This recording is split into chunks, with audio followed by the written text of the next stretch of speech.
오늘 봉독한 시편 12편은 그 표제에 보면 다윗의 시 인도자를 따라 8째 줄에 맞춘 노래라는 이런 표제가 붙어 있습니다. 우리가 계속해서 다윗의 시를 1편부터 살펴보고 있는데, 여러분들이 이미 다윗의 시를 10편 이상 감상하시며 설교를 들으셨습니다.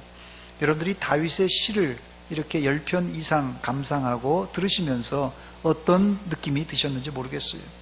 갑자기 물어보면 아무 생각이 안 날 텐데 애들 말로 멘붕에 빠집니다.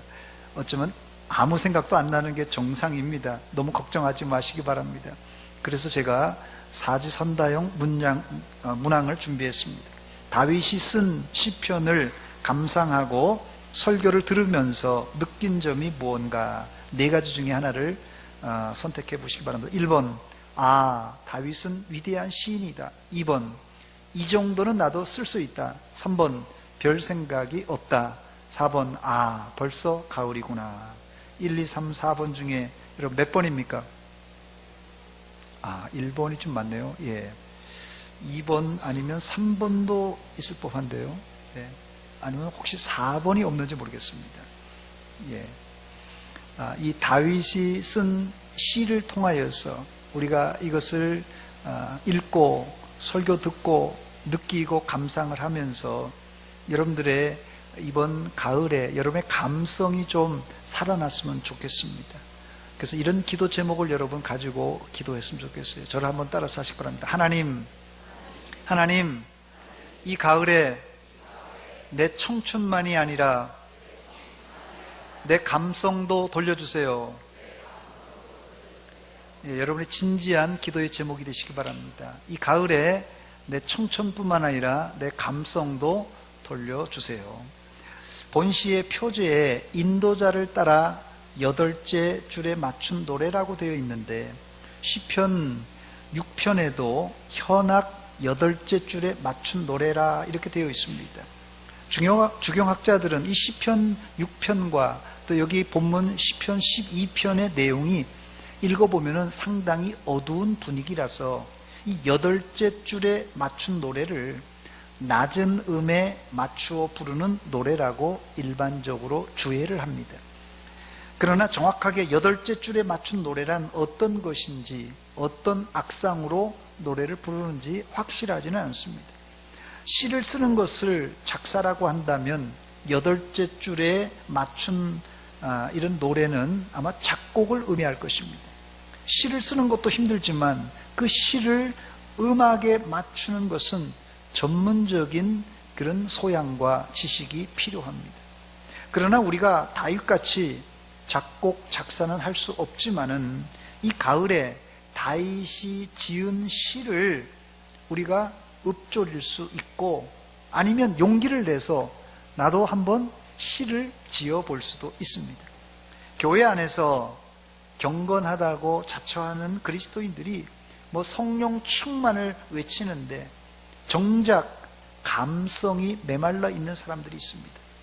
넓은 의미에서 신앙생활, 넓은 의미에서 믿음이란 무엇인가, 말씀과 기도의 영역을 넘어서서 우리의 정서와 육신의 건강까지도 포함한 말입니다. 그렇기 때문에 성도들에게 말씀과 기도는 이건 기본입니다. 말씀과 기도는 기본이고, 거기에 플러스 우리의 감정과 또한 육신적인 건강도 잘 유지 발전시켜야 우리가 믿음에 굳게 설 수가 있습니다. 그런데 성경을 자세히 읽어보면 다윗은 단순한 재주로 시를 쓰거나 음악을 연주한 것이 아닌 것을 우리가 알 수 있습니다.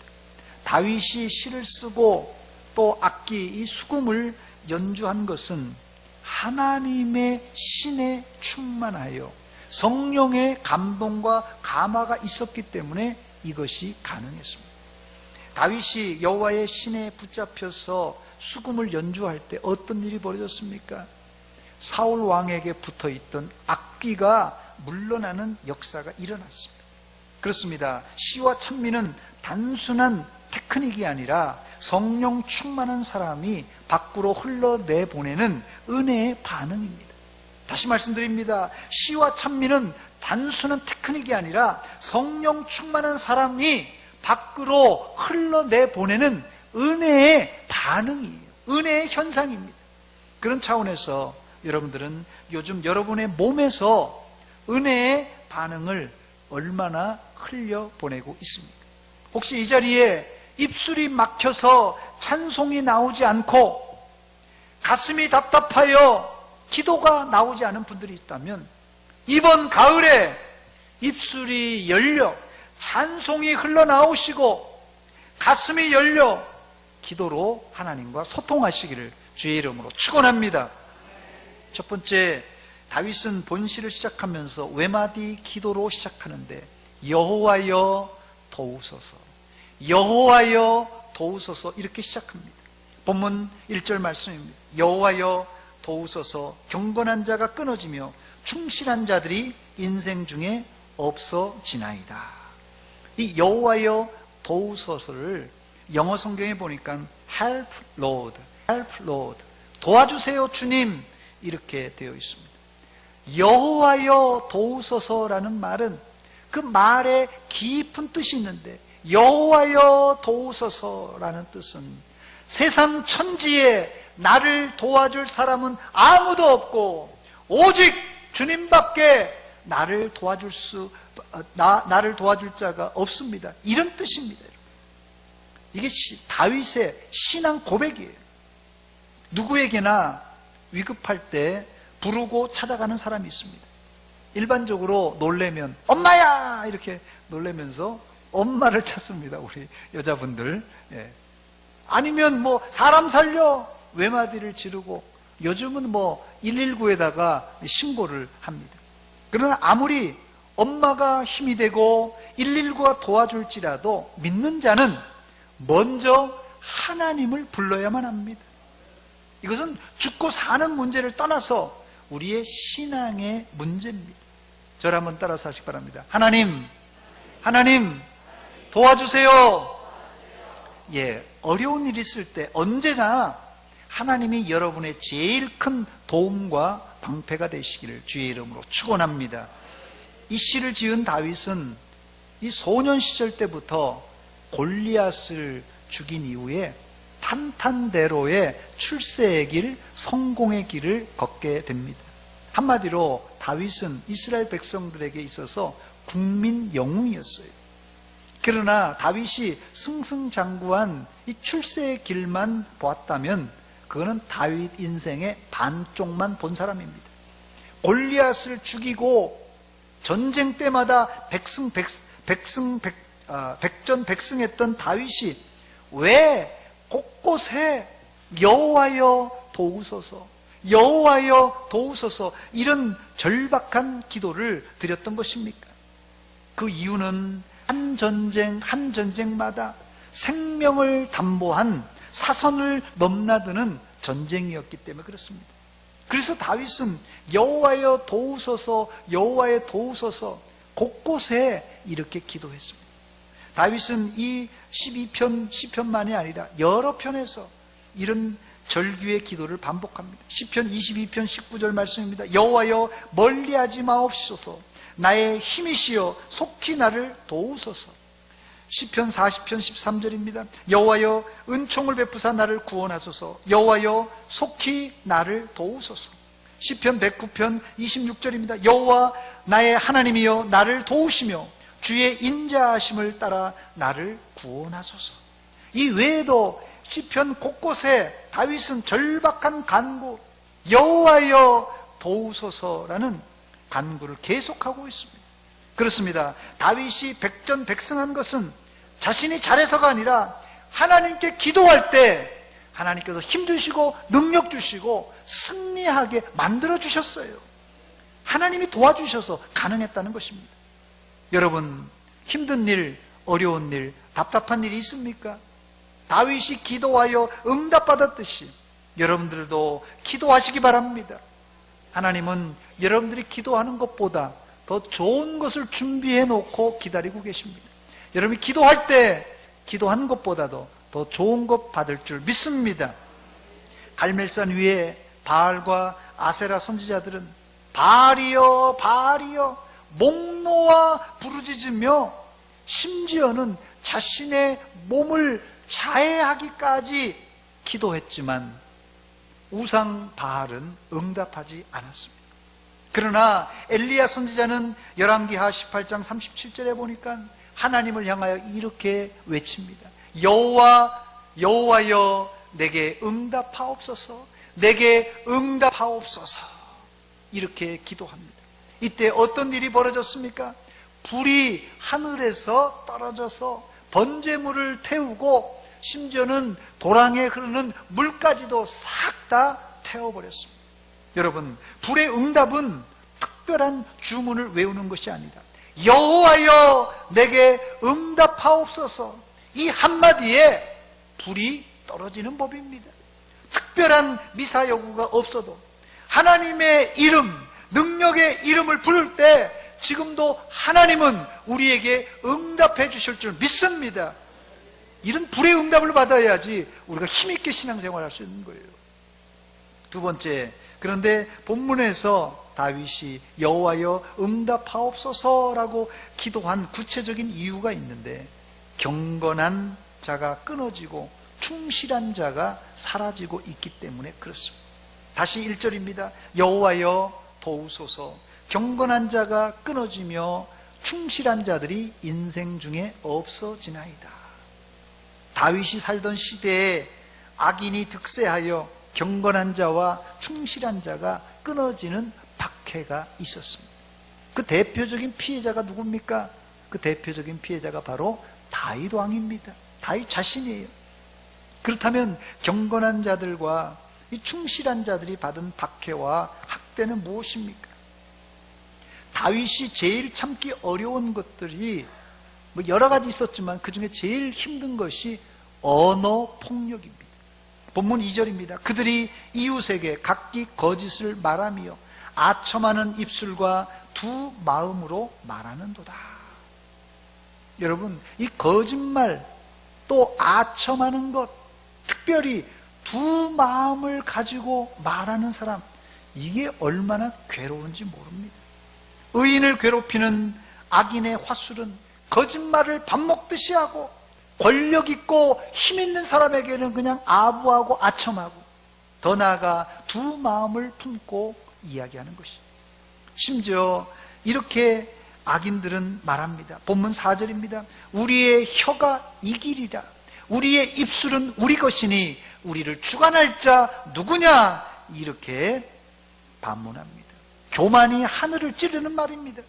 하룻강아지 법 무서운 줄 모른다고 감히 피조물인 인간이 자기를 창조한 하나님을 향하여 우리의 혀가 이기리라.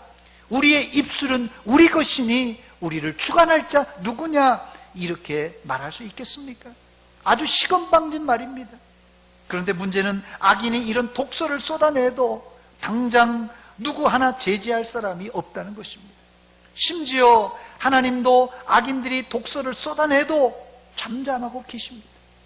이런 답답할 때가 어디 있습니까? 이런 상황을 경험한 다윗의 심정이 어땠겠습니까? 악인들이 거짓말을 또 교만한 말을 쏟아낼 때 그냥 하나님께서 악인의 입을 그냥 확 돌아가게 하시든지 그냥 뭐 입을 삐뚤어 놓으시든지 아니면 그냥 걸어가다가도 그냥 다리를 똑 부러 놓으시든지 이렇게 하면 악인들이 그냥 벌벌 떨면서 이런 말을 못할 텐데 하나님이 그렇게 하지 않으신 것입니다. 참 답답할 노릇입니다. 그런데 과연 하나님이 무한정으로 참고만 계실까요? 아닙니다. 본문 3절에 보니까 그런 혀를 끊어버리겠다고 말씀하셨어요. 여호와께서 모든 아첨하는 입술과 자랑하는 혀를 끊으시리니 했습니다. 하나님은 우리의 말 한마디도 놓치지 않고 다 듣고 계시고 다 파악하고 계십니다. 하나님은 인간이 한 모든 거짓말과 교만한 말을 반드시 심판하시는 분입니다.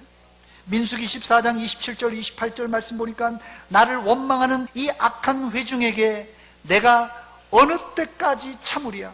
이스라엘 자손이 나를 향하여 원망하는 바 그 원망하는 말을 내가 들었노라. 그들에게 이르기를 여호와의 말씀에 내 삶을 두고 맹세하노라. 너희 말이 내 귀에 들린 대로 내가 너희에게 행하리라 말씀하셨습니다. 하나님은 40일간 가나안 땅을 정탐한 10명의 부정적인 정탐꾼과 또 그들에게 동조하는 이 원망 불평했던 이스라엘 백성들의 소리를 들으시고는 이 모세와 아론에게 이렇게 말씀하신 것이에요. 나를 향하여 원망하는 바, 그 원망하는 말을 내가 다 들었노라. 내 삶을 두고 맹세하노니 너희 말이 내 귀에 들린 대로 내가 그대로 행하겠다고 말했습니다. 너무나도 무서운 말입니다. 그들이 한 말이 뭡니까? 우리가 광야에서 우리가 이렇게 하다가 죽겠구나, 죽겠다고 얘기했어요. 하나님께서 들은 대로 그대로 하겠다고 그랬거든요. 결국 악평했던 10명의 정탐꾼은 여호와 앞에서 재앙으로 즉사하고 맙니다. 민수기 14장 37절입니다. 곧 그 땅에 대하여 악평한 자들은 여호와 앞에서 재앙으로 죽었다고 말합니다. 이 민수기 14장 37절을 NIV 성경에는, 영어 성경에는 이 악평을 이렇게 말합니다. Spreading the bad report about the land라고 했어요. 이 말을 의역하면 하나님이 주신 가나안 땅을 악평하여 남에게 전하는 것, 이 악평입니다. 하나님이 주신 가나안 땅을 악평하여 남에게 전하는 행동, 이게 악한 행동이라는 것입니다. 가나안 땅은 어떤 땅입니까, 여러분? 가나안 땅은 하나님의 약속의 땅입니다. 하나님의 약속의 땅이에요. 하나님이 주신 것을 인간이 평가할 때 아주 조심해야 됩니다. 여러분들도 하나님의 교회를 향하여, 하나님이 세우신 목사를 향하여 부정적인 평가를 할 때는 생각하고 또 생각해 보시기 바랍니다. 하나님이 다 듣고 계십니다. 10명의 정탐꾼들은 40일 동안 가나안 땅을 다녔던 스파입니다. 샅샅이 40일 동안 가나안 땅을 잘 정탐했어요. 그들은 가나안 땅에 관한 정보를 누구보다도 많이 알고 있는 사람들이었어요. 그러나 그들의 평가는 바르지 못했습니다. 여러분이 교회를 10년, 20년 다녔을지라도, 내가 어떤 사람을 10년, 20년 알고 있을지라도 평가를 내리는 데는 매우 조심해야 됩니다. 왜냐하면 우리는 다 연약하고 한계가 있는 인간이기 때문에 그렇습니다. 선한 평가나 칭찬은 얼마든지 많이 하시기 바랍니다. 그러나 악평을 할 때는 심사숙고하시기 바랍니다. 하나님이 다 듣고 계십니다. 그런데 본문에서 다윗의 마음을 아프게 했던 것이 뭐라고요? 악인들이 거짓말과 아첨과 두 마음을 품고 악한 말을 쏟아내는 대로 하나님은 심판할 기미가 전혀 보이지 않는 것이에요. 그러나 다윗은 소망 중에 인내하면서 하나님의 심판을 바라봅니다. 본문 5절 말씀입니다. 여호와의 말씀에 가련한 자들의 눌림과 궁핍한 자들의 탄식으로 말미암아 내가 이제 일어나 그가 원하는 안전지대에 두리라 하시도다.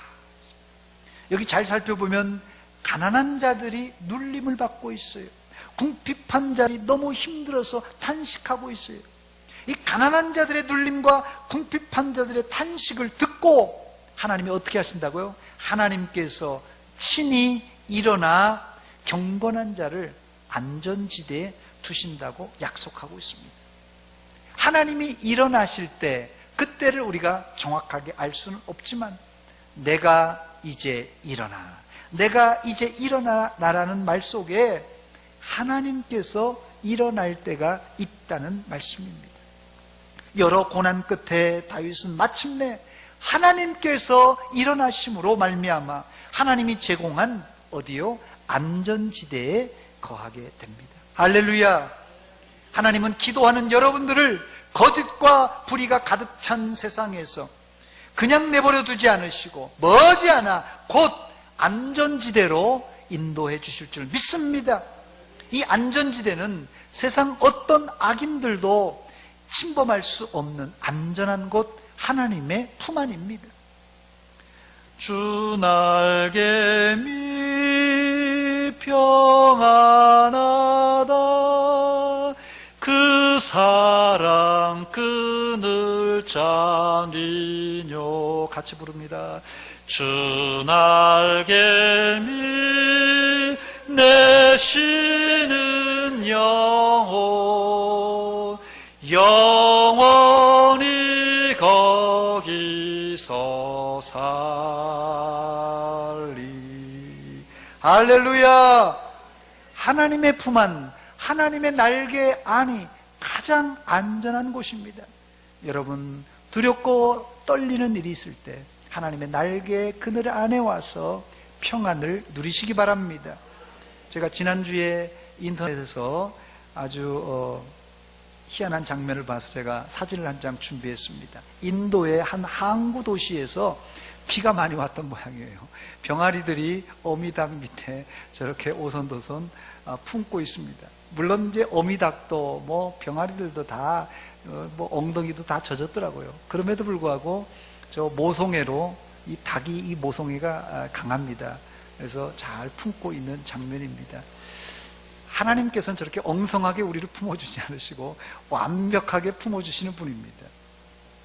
세 번째로, 안전지대를 체험한 다윗은 이제부터 악인들의 거짓말, 아첨, 그리고 두 마음을 가지고 이야기하는 것에 시험당하지 않고, 여러분들 이 악인들이 하는 말에 너무 개의치 마세요. 그거 시험당하지 않고 하나님 말씀만 붙들기로 고백하고 있어요. 본문 6절입니다. 여호와의 말씀은 순결하며 흑도가니에 7번 단련한 은 같도다 그랬어요. 인간의 말은 거짓으로 가득 찼지만은 하나님의 말씀은 순결한데 어느 정도로 순결하다고요? 흑도가니에 7번 단련한 그런 은과 같은 말씀이다, 이렇게 고백합니다. 이 말의 뜻은, 성경 말씀은 1.1획도 틀림없는 하나님의 말씀이란 뜻입니다. 예수 믿는 사람들도 뭐 재미삼아 우리가 농담할 수 있습니다. 뭐 가벼운 농담할 수 있어요. 그런데 사실 우리나라 말 농담과 영어의 위트는 약간 뉘앙스가 다릅니다. 이 재미있으라고 우리가 농담할 수 있는데 지나친 농담은 상대방의 마음을 상하게 할 수도 있습니다. 그러므로 교회 안에서는 지나친 농담은 삼가해 주시기 바랍니다. 제가 여러분에게 정중하게 부탁드립니다. 교회 안에서는 이 지나친 농담, 또 음담패설 같은 거는 자제해 주시기 바랍니다.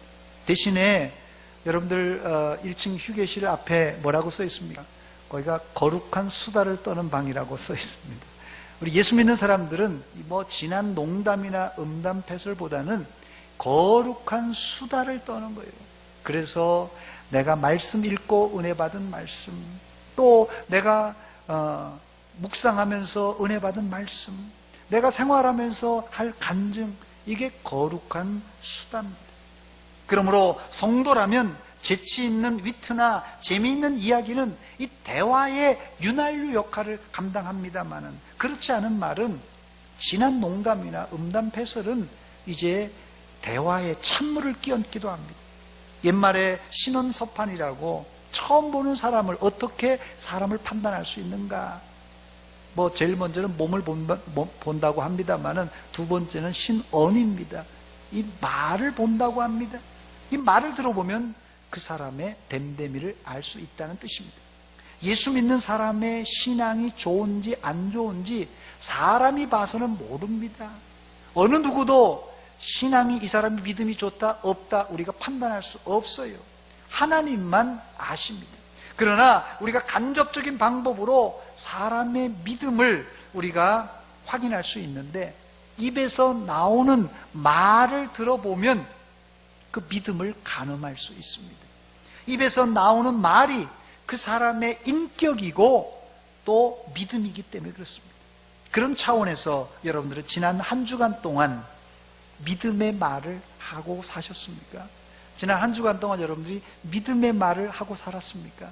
그렇다면 그 사람은 분명히 믿음의 사람임에 틀림없습니다. 아니면 지난 한 주간 동안 내 마음에 좀 수틀리는 일이 있어서 불평, 원망하며 투덜거렸습니까? 그것이 여러분의 인격이고 믿음의 상태입니다. 그래서 야고보 사도는 말에 실수가 없는 자를 온전한 사람이라고 말했습니다. 야고보서 3장 2절입니다. 우리가 다 실수가 많으니 말에 실수가 없는 사람은 온전한 사람이라고 이렇게 말합니다. 다시 본문 6절입니다. 여호와의 말씀은 순결함이요 흑도가니에 7번 단련한 은 같도다 했습니다. 이제 여러분들은 말을 배우는 어린아이같이 한마디 한마디 천국 언어 하나님의 말씀을 배우시고 그 말씀을 여러분의 입술로 실천해 보시기 바랍니다. 어떻게 해요? 뜨거운 불에 7번 단련한 은처럼 군더더기 없고 정결하고 거룩한 말을 여러분의 입술로 실천해 보시기 바랍니다. 내 입에서 나오는 언어가 흙 도가니에 7번 단련한 은같이 정결하고 거룩한 언어가 구사될 때 저는 그때 여러분 가정에 우리 교회 공동체가 작은 천국을 이루게 될 줄 믿습니다. 이제 말씀을 맺습니다. 시편 12편에 다윗은 악인들의 거짓말과 아첨하는 말 그리고 두 마음을 가지고 의인을 괴롭히는 것 때문에 괴로워서 절박한 외침 여호와여 도우소서 여호와여 도우소서 이렇게 12편이 시작합니다. 다윗이 생각할 때는 그 외침에 대한 하나님의 응답이 너무 늦는 것 같아요. 그렇지만 결국은 하나님이 하나님 때에 하나님 방법으로 다윗을 안전지대에 인도하시고 보호하시고 악인은 심판하십니다. 우리가 사실 이 공식을 다 알고 있어요. 하나님이 의인을 안전지대로 인도하시고 악인을 심판한다. 이 공식을 우리가 다 알고 있지만 왜 우리가 불안하고 왜 우리가 불만이 많습니까? 내 시간표대로 심판이 이루어지지 않아서 불만이고 더 힘든 것은 그 심판할 때까지 우리가 들어야 될 이 악인들의 거짓말 또 악인들의 그 아첨의 말 악인들의 두 마음을 가지고 이런 하는 말 그 말을 우리가 듣는 것이 너무너무 힘든 것입니다. 그런데 다윗에게 이렇게 언어 폭력을 가하는 사람은 누구입니까? 여러분 멀리 아프리카에 사는 사람이 다윗에게 이런 언어로 힘들게 만든 것이 아니라 다윗의 가장 가까운 지인들이 다윗을 힘들게 만들었습니다. 그러나 여러분 조금만 기다리시기 바랍니다. 하나님이 기도하는 저와 여러분들을 속히 그런 어려운 환경에서 안전지대로 인도해 주실 줄 믿습니다. 오늘 말씀을 저는 정리하면서 제 개인의 언어 습관을 한번 돌아보았습니다. 보통 사람들은 자신이 하는 말을 자신이 잘 모릅니다. 비근한 예로 경상도 사람이 서울 가서 이야기하면 경상도 사람은 그냥 자기 이야기를 하는데 서울 사람들은 이 경상도 사투리를 금방 알아챕니다. 경상도 사람은 경상도 사투리를 억수로 쓰지만 사투리를 전혀 인식하지 못하고 그냥 씁니다. 역으로 서울 사람이 경상도나 전라도 가면 서울말이 사투리같이 들린다고 합니다. 제가 이제 또 오랫동안 서울에 살다가 또 제가 전주에서 또 가서 공부하고 있을 때 이 제 말을 이상하게 듣더라고요. 저는 전혀 느끼지 못했는데 야 남자 새끼가 왜 말을 그렇게 하느냐고 이렇게 얘기를 하시더라고요. 저는 그때 제가 하는 말이 뭐 그냥 당연한 줄 알았는데 제가 이상하게 말을 하고 있구나 그걸 알아챘다니까요. 이 말씀을 드리는 이유는 여러분들이 하는 말은 무의식 중에 하기 때문에 내가 어떤 말투로 어떤 말을 하는지 잘 모른다는 말씀입니다. 이제부터라도 여러분의 말을 0점 조정하셔서 하나님이 들으셔도 흐뭇하시고 하나님이 들으시면 영광 받으실 그런 이야기를 많이 하시기 바랍니다. 이건 곡조만 안 붙였지 이게 찬송입니다. 하나님을 기쁘시게 하고 하나님을 좋게 얘기하는 게 이게 찬송이에요. 곡조만 없지. 또 믿는 사람에게는 좋은 이야기를 많이 하시기 바랍니다. 믿는 사람에게 좋은 이야기 많이 하는 게 그게 내 인생의 간증입니다. 또 안 믿는 사람에게도 좋은 얘기 많이 하시기 바랍니다. 그게 뭐예요? 그게 전도입니다. 안 믿는 사람들에게는. 여러분들에게 이제 말을 열어놓으면 하나님께 영광 돌리고 찬양하는 말이 되고, 말을 열어놓으면 믿는 사람들끼리는 간증이 되고 은혜로운 말이 되고, 안 믿는 사람에게 내 말을 쏟아내면 전도가 되고 그 사람을 구원으로 인도하는 생명의 말이 되어야 될 것입니다. 이 설교를 듣고 여러분의 말을 한번 심각하게 점검해 보시기 바랍니다. 이제 여러분이 입을 열면 하나님을 찬양하고, 입을 열면 은혜로운 간증이 되고, 입을 열면 전도의 말이 되어서 하나님께 영광 돌리는 삶이 되시기를 주의 이름으로 축원합니다. 축원합니다. 기도하겠습니다. 이 시간 기도할 때 하나님, 오늘 말씀을 통하여서 다윗이 여호와여 도우소서 절박한 기도를 내뿜고 있는데, 하나님, 우리가 이 세상 살아가면서 이런 절박한 상황을 만났습니다. 하나님 도와주시옵소서. 하나님 도와주시옵소서. 하나님께 도움을 요청하시기 바랍니다. 또한 우리의 입술을 점검해 보시기 바랍니다. 하나님께 영광 찬양 드리는 말과 은혜의 간증과 전도의 말이 아니라 독을 쏟아내진 않았는가 회개합니다. 이 시간 한 목소리 같이 기도하겠습니다. 하나님 아버지, 아버지, 아버지, 아버지, 이 아침에 하나님, 우리의 마음을 돌아봅니다. 하나님, 우리의 입술을 돌아봅니다. 여호와여 도와주소서. 여호와여 도우소서. 우리의 절박한 상황을 도우소서. 도우소서. 하나님 아버지, 아버지, 우리의 하나님이여, 삶의 문제, 인생의 문제, 자녀의 문제, 생활고의 문제, 사업의 문제, 진로의 문제, 모든 문제 하나님 절박합니다. 여호와여 도우소서. 도와주시옵소서. 하나님, 지나간 우리의 언어 생활을 돌아보며 하나님께 영광 돌리며 은혜로운 간증과 전도의 말을 쏟아냈는지, 아니면 하나님이여 마음을 아프게 하는 말을 쏟아냈는지 돌아보면서, 하나님, 우리 마음을 하나님이여, 우리 입술을 정결케 하시고 흙구덩이에 7번 아버지에 단련된 아버지 하나님의 말을 하게 하여 주시옵소서. 아버지, 아버지,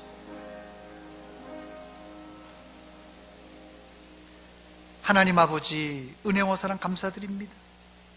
우리가 인생을 살아가면서 힘든 일, 어려운 일 만날 때 사람에게 또 이곳저곳 기웃거리지 말고 여호와여 도우소서, 다윗의 이 외마디 외침을 기억하고 하나님께 도움을 요청하는 기도의 사람 되게 하여 주시옵소서. 그래야 기도할 때 엘리야가 받았던 불의 응답을 우리가 날마다 체험케 하여 주시옵소서. 하나님, 우리의 언어 생활을 돌아봅니다. 하나님께 영광 돌리며 찬양하며 사람들에게 은혜로운 간증과 또한 믿지 않는 자에게 전도의 말을 했는지, 아니면 마음을 상하게 하고 내가 무의식 중에 사람을 힘들게 만든 말을 하지 않았는가 회개하며 기도합니다. 우리의 입술을 정결케 하여 주시사 이제는 뜨거운 불에 7번 단련된 은처럼 거룩하고 정결하고 깨끗한 말만 하여서 하나님께 영광이요 사람들을 세우는 귀한 말이 되게 하여 주시옵소서. 예수님의 이름으로 기도하옵나이다. 아멘.